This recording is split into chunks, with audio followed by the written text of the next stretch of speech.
नमस्कार, आप देख रहे हैं गुरुग्राम तक। मैं आपके साथ नीलम सिंह। आइए बढ़ते हैं आज की कुछ खास खबर की ओर। विक्रमी नव संवत्सर हिंदू नववर्ष एवं वैश्य दिवस की पूर्व संध्या पर 18 मार्च को गुरुग्राम में अखिल भारतीय वैश्य महासम्मेलन द्वारा भव्य शोभा यात्रा निकाली जाएगी। यात्रा दोपहर 3 बजे सेक्टर 5 स्थित महालक्ष्मी मंदिर से शुरू होकर शहर के प्रमुख मार्गों से गुजरते हुए सिविल लाइन स्थित गुड़गांव क्लब पार्किंग पर संपन्न होगी। इस अवसर पर 5100 महिलाएं एकरूप वेशभूषा में कलश यात्रा में भाग लेंगी, जबकि 24 से अधिक आकर्षक झांकियां और विभिन्न प्रदेशों की सांस्कृतिक प्रस्तुतियां शोभा यात्रा का मुख्य आकर्षण होंगी। आयोजन समिति के अनुसार यह कार्यक्रम सामाजिक समरसता, सांस्कृतिक एकता और पारंपरिक मूल्यों को बढ़ावा देने का संदेश देगा। इस वार्ता में एक महत्वपूर्ण घोषणा हम कर रहे हैं। 19 मार्च से नवरात्रि प्रारंभ होंगे और नव संवत्सर होता है, हिंदू नववर्ष होता है। पहला नवरात्रा, उसको हम नव संवत्सर बोलते हैं, हिंदू नववर्ष बोलते हैं। उसको हम वैश्य दिवस के रूप में भी मनाते हैं, क्योंकि उस दिन हम अपने साल प्रारंभ होता है तो बही खाते बदलते हैं, तो इस हिसाब से तो उसकी पूर्व संध्या पर, हिंदू नववर्ष की पूर्व संध्या पर 18 मार्च को शाम को 3 बजे हमने एक भव्य शोभा यात्रा आयोजित करने का निर्णय किया। यह शोभा यात्रा सेक्टर 5 इसी मंदिर के प्रांगण से कम्युनिटी सेंटर में सवारियां तैयार होगी, वह यहाँ से प्रारंभ होगी।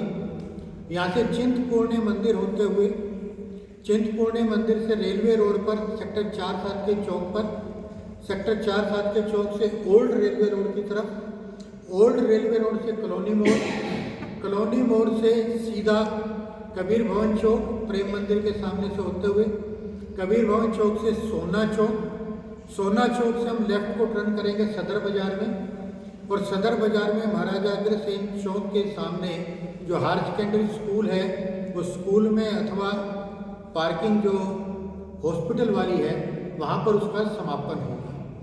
ये अथवा इसलिए है कि स्कूल के एग्ज़ाम चल रहे होंगे तो अभी उसकी बुकिंग फाइनल नहीं हुई है। हम प्रयास कर रहे हैं, स्कूल में इजाज़त मिल गई तो स्कूल में समापन करने के, वरना एक दीवार के ऊपर के बीच में वो जो सिविल हॉस्पिटल की पार्किंग जो भी बनी हुई है उस जगह पे, वहाँ पर हम इसका समापन करें। इस शोभा यात्रा में गुरुग्राम के सभी मंदिरों को हमने इसमें शामिल किया है। माननीय सुरेंद्र कुल्लर जी के नेतृत्व में हमने सभी मंदिरों की एक बैठक बुलाई थी। उस बैठक में सभी मंदिरों के जो पदाधिकारी हैं, मैनेजमेंट है, ट्रस्ट के पदाधिकारी हैं, वो सब लोग सम्मिलित हुए थे।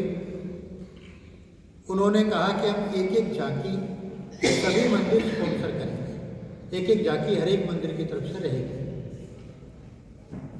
इसी प्रकार से मंदिरों के जो आचार्य पुरोहित हैं उनकी हमने अलग से बैठक की थी। उन सब आचार्य पुरोहितों से हमने आग्रह किया है कि वो इस शोभा यात्रा में हमारे साथ चलेंगे, अपनी वेशभूषा में जो पुरोहितों की, पंडितों की होती है, और साथ में शंख और घड़ियाल लेकर के शोभा यात्रा के साथ चलेंगे। इसी प्रकार से विशेष तौर से महिलाएं इस शोभा यात्रा के लिए तैयारी कर रही हैं। 5100 महिलाएं इस शोभा यात्रा में कलश लेकर के, कलश के साथ सम्मिलित होंगी। महिलाओं का एकत्रीकरण, चूँकि यहाँ से चलेंगे तो बहुत लंबा हो जाएगा, महिलाओं की रीअसेंबलिंग जो है वो हमने प्रेम मंदिर के सामने जो अशोक आज़ाद जी का प्लॉट है, जहाँ चुनाव में हमेशा एक कार्यालय बनता है, तो अशोक आज़ाद जी के प्लॉट में वहाँ पर महिलाओं का एकत्रीकरण होगा। 4 बजे का उनका समय रहेगा। वहाँ से वो कलश लेकर के महिलाएं शोभा यात्रा के साथ चलेंगी। यह शोभा यात्रा संपूर्ण समाज की होगी, किसी एक वर्ग की, एक जाति की नहीं है। गुरुग्राम के जितने भी मंदिर हैं, आचार्य पुरोहित हैं, सब लोगों को हम इसमें शामिल कर रहे हैं। हर मंदिर के अंदर कोई 1-2 महिला समिति होती है जो भजन कीर्तन हर माह या हर सप्ताह करती हैं। इस प्रकार की जो महिला मंडली हैं उनसे संपर्क किया गया है, कुछ से संपर्क हो गया है, कुछ में भी संपर्क जारी है। उन महिला समितियों को जोड़ करके सबको हम इस शोभा यात्रा के लिए आमंत्रित कर रहे हैं। एक जामनी से कलर की सारी महिलाओं ने फाइनल किया, आज शायद नहीं लेके आए यहाँ पर, वो एक ही कलर की साड़ी पहन करके, साड़ी अथवा उसका सूट बनवा करके, वो एक ही कलर की साड़ी पहन करके वो सारी महिलाएं साथ चलेंगी। साड़ी संस्था की तरफ से ही दी जा रही है, शुल्क रखा गया है, हालांकि उसका सारी सामग्री का 1100 रुपये की रसीदें ये महिला समिति काट रही है, जिसके अंदर साड़ी भी, कलश भी और सारा सामान भी, वो सारी व्यवस्था जलपान की भी, भोजन की भी, वो सारी उसके अंदर शामिल होगी। तो इस प्रकार से हमारी महिला समिति माननीय इंदु जैन जी के नेतृत्व में, जो हमारे जिला अध्यक्ष हैं, ये सारी टीम काम कर रही है। एक भव्य शोभा यात्रा का आयोजन गुड़गांव में कर रहे हैं। 3 वर्ष पहले भी हमने एक शोभा यात्रा इसी प्रकार की हिंदू नववर्ष की पूर्व संध्या पर आयोजित की थी। इस बार चूँकि हमने गुरुग्राम के सारे मंदिरों को इसमें जोड़ा है, आचार्य पुरोहितों को जोड़ा है, महिला समिति भी 2 महीने से काम कर रही है, तो मुझे लगता है कि ये एक ऐतिहासिक शोभा यात्रा होगी। इस शोभा यात्रा में 2 दर्जन से अधिक झांकियाँ होंगी। वो झांकियाँ विभिन्न प्रकार के धार्मिक और सांस्कृतिक हमारी संस्कृति को जो है ना झलकाते हुए वो झांकियाँ रहेंगी। 6 प्रदेशों की भी झांकियाँ इसके अंदर शामिल होंगी, अलग अलग प्रदेशों की, एक असम की, एक मणिपुर की, एक कर्नाटक की, उनकी यहाँ पर समितियाँ हैं, गुड़गांव में भी, दिल्ली में भी। तो वो लोग अपने प्रदेश की झांकी प्रस्तुत करते हुए वो झांकियाँ जिस प्रकार से 26 जनवरी को दिल्ली में झांकियाँ निकलती हैं, उसी प्रकार की झांकियाँ अपने प्रदेश की संस्कृति को, छवि को प्रकट करते हुए वो झांकियाँ रहेंगी। तो अनेक प्रदेशों की, इसमें 6-7 प्रदेशों की झांकियाँ रहेगी, बाकी धार्मिक झांकियाँ रहेगी। उन धार्मिक झांकियों में मुख्य रूप से एक माँ शीतला की, एक महाराजा अग्रसेन की, एक महालक्ष्मी जी की, जो जिस मंदिर के प्रांगण में हम बैठे हैं, एक खाटू श्याम बाबा की, और इस तरह से एक अयोध्या के राम दरबार की, अयोध्या मंदिर की 3 ट्रॉलियों के ऊपर वो झांकी होगी। इस तरह से एक विशेष झांकी होगी, वो भी इस तरह की झांकियाँ इसके अंदर रहेंगी। आज कॉन्फ्रेंस रखी गई, सभी पत्रकारों को बुलाया गया, तो किस विषय में बुलाया गया और किस तरीके? ये कॉन्फ्रेंस इसलिए रखी गई है क्योंकि चैत्र शुक्ल प्रतिपदा की पूर्व संध्या पर हम एक भव्य कलश यात्रा, शोभा यात्रा निकालने जा रहे हैं हिंदू नववर्ष और वैश्य दिवस के रूप में। और क्योंकि इसका हमारा मकसद यही है कि हम हिंदुओं के बीच में अपनी जो हमारी आस्था है, हमारी सामाजिक एकता है, हमारी पुरातन संस्कृति है, उन सबको हम उसकी अभिव्यक्ति कर सकें, अपने समाज को इकट्ठा कर सकें, सबके साथ कैसे मिलकर के रहना है। और ये भले ही इसके आयोजक अखिल भारतीय वैश्य सम्मेलन है, क्योंकि किसी भी काम को करने के लिए एक मंच तो बनाना ही होता है। ये मंच ये बनाया गया है, पर इसमें समाज के सभी वर्गों को जोड़ा गया है, चाहे वो किसी भी वर्ग से है, और उनको ये बताया गया है। और बहुत सारे लोग जैसे मिलके हैं, जागरूक भी हो गए हैं। भले ही हम विभिन्न समुदायों से भी संबंध रखते हैं, हमारी संस्कृति अलग है, हमारा पहनावा अलग है, रहन सहन अलग है, लेकिन हमारी संस्कृति एक सनातन संस्कृति है। उसे ही करने के लिए और अपने युवाओं को कि तुम जो अंग्रेजों ने बनाया है नववर्ष, इस नववर्ष में कुछ नहीं रखा, क्या करते हैं, इधर उधर जाते हैं, हुड़दंग मचाते हैं, शराब पीते हैं और ये करते हैं। वो संस्कृति के विध्वंसक थे और वो चाहते थे कि हमारा हिंदुस्तान इस राह पे चले। और जब देखा कि बच्चों में भटकाव आना शुरू हो गया है, तो अब हिंदू नववर्ष का सहारा लिया गया है। और आप सबको तो मालूम भी होगा कि पूरे भारत में 1 लाख हिंदू सम्मेलन आयोजित किए जा रहे हैं। हर रोज़ हर गांव में, हर बस्ती में, हर कॉलोनी में अलग अलग हो रहे हैं। इन सब का मकसद यही है कि हिंदू जगेगा तभी भारत जगेगा, और हिंदू को एक करना है। हिंदू एक है तो सर्वश्रेष्ठ है, और जिस दिन हिंदू बिखर गया, जैसा कि उसे बिखेरने की कोशिश की जा रही है, उस दिन हमारा सर्वनाश हो जाएगा। इसका युवा पीढ़ी जो नशे की तरफ जा रही है, जो गलत जा रही है, तो उसको किस तरीके से देखते हैं, किस तरह से संदेश? हाँ, जो ये नशा है, नशा हमारे यहाँ बहुत घर कर गया है, और इसमें भी हमारी कुछ बाहरी ताकतें हैं जो बच्चों को हमारे उकसा रही हैं। नशा मुक्ति से पाने के लिए हमें बच्चों को, जैसे हमारे नशा मुक्ति केंद्र हैं, वहाँ तक बच्चों को ले जाएं, उनके करवाएं, और उनको नशा करने से क्या क्या लाभ होते हैं। सिर्फ उसमें अपने बच्चे का भविष्य नष्ट नहीं होता, उसकी ज़िंदगी खराब नहीं होती, उसके साथ साथ उसके जितने परिवार के सदस्य होते हैं उन सबको भी अपनी नज़रों में गिरना पड़ता है। उनसे भी कोई बोलना नहीं चाहता कि नहीं, इस घर में ये होता है। तो इसलिए मेरे तो युवा पीढ़ी से यही आग्रह रहता है, और मैंने कई बार अपने कॉलेज में कैंप भी लगवाए हैं इस तरह के, कि उनमें नशा मुक्ति किस तरह से की जाए, और नुक्कड़ नाटक भी करवाती थी मैं। तो तो क्या सभी युवा शक्ति को, सभी महिलाओं को क्या संदेश देना चाहोगे कि इतनी भारी संख्या में आपके साथ जुड़े और कलश यात्रा निकले? मेरा संदेश ये है कि यही हमारे पास एक माध्यम है जिससे कि हम सारे हिंदुओं को, सिर्फ हिंदुओं को, जैसे एक बार पूछा भी गया सम्मेलन में किसी से कि क्या कभी कोई SC/ST नहीं बन सकता, बड़े पद पर नहीं जा सकता, तो जवाब बड़ा सुंदर मिला, नहीं, ना ब्राह्मण बन सकता है, ना वैश्य बन सकता है, ना क्षत्रिय बन सकता है।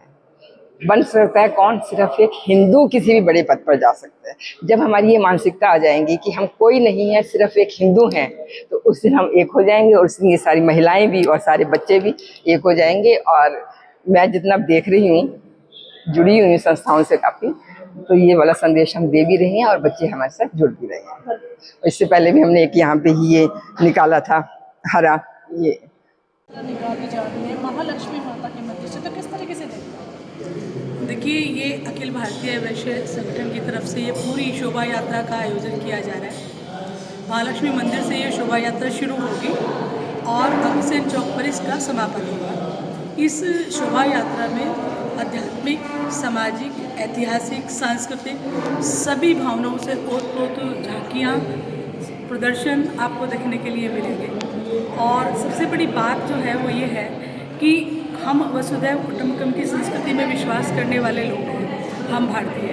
तो हमने अलग अलग प्रदेशों से, अलग अलग वर्गों से सबको इस शोभा यात्रा में जोड़ा है। बहुत ऐतिहासिक ये शोभा यात्रा होने वाली है और बहुत आकर्षक होने वाली है। कब से शुरू, कब तक रहेगी? ये 18 मार्च को 3 बजे शुरू होगी और उसके बाद जो भी समय लगेगा 4 बजे कलश यात्रा के साथ महिलाएं प्रेम मंदिर से इस शोभा यात्रा में शामिल होंगी। 5100 महिलाओं का लक्ष्य हम लेकर चल रहे हैं, क्योंकि हमारी संस्कृति में, हमारे अध्यात्म में किसी भी शुभ कार्य में कलश की स्थापना होती है। कलश, इसलिए कलश धारण करके महिलाएं उस यात्रा में शामिल होंगी। महिलाएं कहाँ से आएंगी और किस तरीके से आप इनवाइट करेंगे? देखिए, इसमें महिलाओं को संगठित करने के लिए, जोड़ने के लिए हमने लगभग गुड़गांव के 125 मंदिरों में संपर्क किया है और वहाँ हर मंदिर में कहीं ना कहीं महिलाओं की टीम भजन कीर्तन करने वाली होती है। कोई सुंदरकांड के पाठ से जुड़े हुए हैं, कोई खाटू श्याम जी के कीर्तन से जुड़े, उन टीमों से हम संपर्क कर रहे हैं और सब वर्गों की महिलाओं से हम संपर्क कर रहे हैं। और हमें लगता है कि हमारा लक्ष्य से ज़्यादा ही महिलाएं होने वाली हैं, कम नहीं रहेंगी। तो क्या संदेश देना चाहोगे? जितने भी महिलाएं आपके साथ आएंगी, जितनी महिलाएं जुड़ेंगी, नहीं, संदेश हमें सिर्फ यही देना है कि देखिए, महिलाओं का जो भूमिका है वो राष्ट्र और समाज और परिवार तीनों में ही बहुत महत्वपूर्ण होती है। एक महिला परिवार का केंद्र बिंदु होती है, वही परिवार समाज को बनाता है, समाज प्रदेश को बनाता है, प्रदेश राष्ट्र को बनाता है। तो मैं ये अपील करना चाहूँगी, निवेदन करना चाहूँगी, विनम्र आग्रह करना चाहूँगी गुड़गांव की सभी महिलाओं से कि वो बढ़ चढ़ के शोभा यात्रा में अपनी भूमिका अदा करें और अपने देश, अपनी संस्कृति और अध्यात्म के लिए अपना योगदान दें। महेश्वरी, अखिल भारतीय महासम्मेलन से वाइस प्रेसिडेंट, मतलब प्रदेश उपाध्यक्ष। आपने ये कलश यात्रा रखी, किस उपलक्ष्य में रखी हुई है? हिंदू नववर्ष देखा होगा आपने, आजकल हम 1 जनवरी को इतना सेलिब्रेट करते हैं, 8-10 दिन पहले से लग जाते हैं, नया साल आने वाला है ना। लेकिन मुझे याद ही नहीं है कोई, जब हमारे नया संवत आने वाला होता है तो कोई हमें 2-4 दिन पहले से भी विश करता हो, या शायद मैं बहुत लोगों को तो याद ही नहीं होता कि हमारा नया संवत आता कब से। उस नए संवत को मतलब बच्चे भी पहचाने कि हिंदू नववर्ष क्या होता है। वो हम खाली कैलेंडर नववर्ष देखने लगे हैं बस खाली। तो हिंदू नववर्ष के उपलक्ष्य में ये कलश यात्रा रखी गई कि आने वाले बच्चे भी देखें, क्योंकि कहीं ठीक है एग्जाम भी चल रहे हैं बच्चों के, लेकिन कुछ नहीं तो वो आगे फोटो देखेंगे, कुछ तो देखेंगे, कुछ बातें भी सुनेंगे, तो कुछ तो उनके कानों में जाएगी ना। तो इसलिए ये कलश यात्रा। तो इसके उपलक्ष्य में आपने किसी मंत्री को बुलाया है या किस तरीके से आप? नहीं, ये हमारा सामाजिक प्रोग्राम है और हर समाज को इसमें हमने सम्मिलित किया है। तो ये कोई भी राजनीति या कोई भी प्रोग्राम नहीं, केवल एक सामाजिक प्रोग्राम। तो कितनी संख्याओं में आपने महिलाओं को बुलाया है, कितनी महिलाओं को जोड़ पाओगे इसमें? देखो 5100 का वो लिया है हमने जोड़ने का टारगेट, और कुछ कम हो जाएंगे, कुछ ज्यादा भी हो सकती है। ऐसे कोई फिक्स तो कोई चीज होती नहीं है, क्योंकि सामाजिक काम कभी फिक्स नहीं होते, सामाजिक भी है, धार्मिक भी है ना। तो कलश यात्रा के बाद कोई कथा वगैरह भी रखी हुई है? नहीं नहीं, बस कलश यात्रा, उसका समापन उधर अग्रसेन चौक पर स्कूल में भाई ने बताया था वहाँ होगा, और बस उसके बाद फिर हम घर आएंगे खाना खा के। कोई बड़े पंडित या कोई गुरुजी को भी बुलाया गया है? नहीं, किसी को भी नहीं बुलाएंगे, सब यहाँ के लोकल लोग, सभी पंडित मंदिरों के शामिल होंगे, और सभी हम महिलाएं सब शामिल होंगी। मतलब इसमें कोई भी गेस्ट नहीं है, सभी गेस्ट हैं, सभी होस्ट हैं। खबरों का सिलसिला यूं ही जारी रहेगा, बने रहिए हमारे साथ, देखते रहिए गुरुग्राम तक। ऐसी और खबरों के लिए हमारे चैनल को सब्सक्राइब करें, लाइक करें, कमेंट्स करें। धन्यवाद।